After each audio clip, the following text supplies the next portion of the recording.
Communication disorders. A few basic categories include hearing, speech, and language disorders, as well as central auditory processing disorder and communication variations. Under speech disorders, that would include stuff like problems with articulation, flow or fluency, and vocal quality, like the sound of the voice. And for language disorders, that would include problems with understanding the form, content, and function of language, like syntax and semantics and pragmatics. As far as hearing disorders go, that would be like deafness or being hard of hearing. Deafness being that like the primary like sensory input would not be from hearing, and hard of hearing would be like it is the primary, but I guess they would have to find like ways around it, or like my dad is like developed like hearing. Can you develop hearing loss, or just lost hearing? I don't know, but like he's kind of having to go more like what you look like, and like I don't know, just like kind of the way you sound. Just by memory. And I also have an uncle that's like been deaf since childhood. I don't know, something happened, he fell or something, and like he lost his hearing, so he has actually a really hard time figuring out, so he reads lips a lot. So that's what he does. Also, hearing disorder. Central auditory processing disorder is difficulty analyzing and recalling and storing and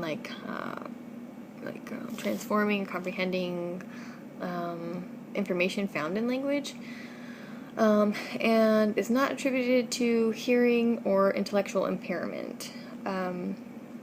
Also, I'd like to mention communication variations like dialects and maybe augmentative and alternative communication systems used in place of what would normally happen. I'm thinking that would be like, when it says augmentative, I just imagine like a hearing aid or something, and it makes me think that like if you had a hearing aid, like you wouldn't hear I feel like there would be like a delay or something, like you'd hear it and then you'd like hear it. I don't really know how that works, but anyways.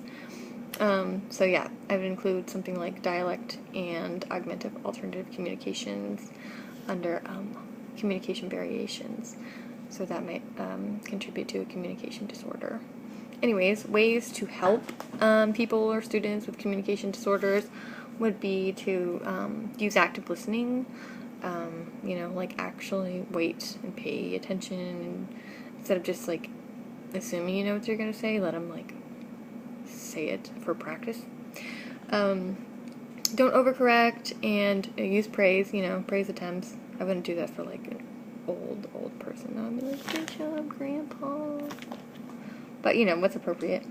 And also what I think is really important is to have like a procedure or some kind of system in place for making sure that they know how to communicate, like computer programs or maybe like sign language or something like that. So just to help them express their wants and needs and things like that. So that's what I got from this week's bit on communication disorders, and thanks for watching.